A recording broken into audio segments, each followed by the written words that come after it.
नहीं, मैं नाश्ता वैसे कम करता हूँ। विधायक नाराज है, विधायक नाराज। बिल्कुल यही बोले, ऐसा ही बोले। सुबह के वक्त सीएम आवास पर ब्रेकफास्ट के निमंत्रण पर विक्रमादित्य सिंह का एक लाइन का जवाब और जवाब के बाद कुछ सेकंड की हंसी। थोड़ी देर के लिए ही सही, कांग्रेस नेताओं की हार्ट बीट तेज कर गया।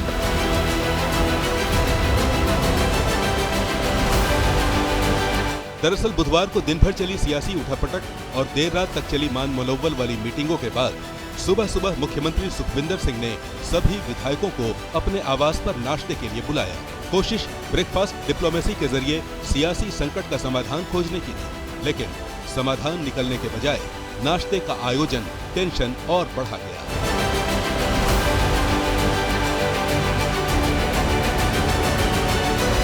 घड़ी की सुई सुबह से दोपहर की ओर बढ़ती गई, लेकिन कांग्रेस का एक विधायक सीएम सुखविंदर सिंह सुक्खू के आवास पर नहीं पहुंचा, जिस पर सबकी नजर थी। नाम है विक्रमादित्य सिंह। सुखविंदर सिंह सुक्खू के आवास पर कुल 32 विधायक पहुंचे। विक्रमादित्य सिंह के अलावा स्पीकर कुलदीप पठानिया भी सीएम आवास नहीं गए।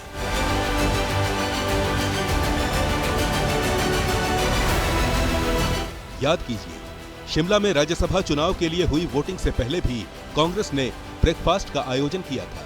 बावजूद इसके कि राज्यसभा चुनाव के नतीजे कांग्रेस के पक्ष में नहीं रहे, उस घटना को राज्यसभा चुनाव में कांग्रेस के उम्मीदवार रहे अभिषेक मनु सिंघवी ने कुछ इस तरह बयान किया था। जिसमें से 9 के 9 कल रात तक हमारे साथ बैठे थे, खाना खाया था, जलपान किया था, फोटोज ली थी। उसके पहले जो बार बार हमसे मिले थे, मुझसे ही नहीं, मुख्यमंत्री जी से ही नहीं, लेकिन सब एमएलए से कई आश्वासन दिए थे, और जिनमें से 3 आज हमारे साथ नाश्ता करके निकले थे। यानी साथ में ब्रेकफास्ट और डिनर को सरकार बचाने की गारंटी तो कतई नहीं माना जा सकता।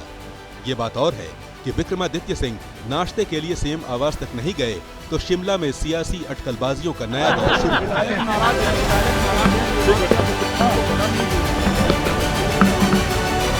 ऐसा इसलिए भी क्योंकि जिस वक्त मुख्यमंत्री सुखविंदर सिंह सुक्खू के आवास पर नाश्ते के लिए विधायक पहुंच रहे थे, उसी वक्त शिमला में हॉली लॉज नामक विक्रमादित्य सिंह के घर पर उनके समर्थक भी इकट्ठा हो रहे थे।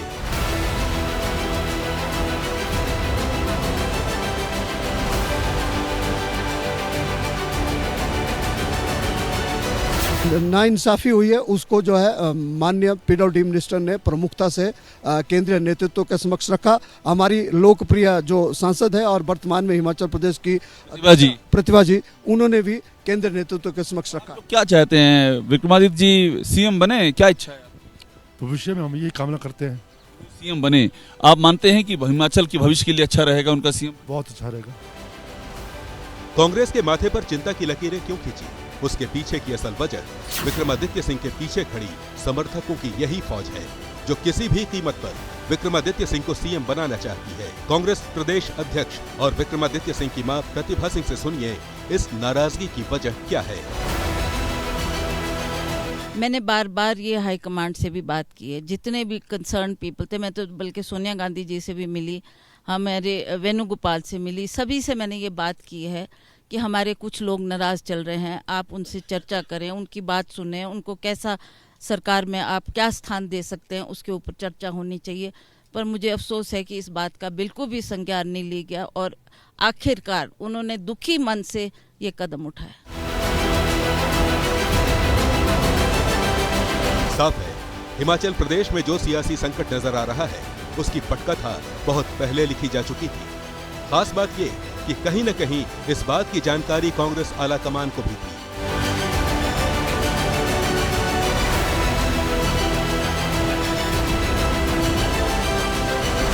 शायद यही वजह भी है कि हिमाचल प्रदेश में जैसे ही उठापटक शुरू हुई, कांग्रेस ने पर्यवेक्षकों की तैनाती कर उन्हें शिमला रवाना कर दिया, जो लगातार प्रतिभा सिंह और विक्रमादित्य सिंह को मनाने में जुटे रहे।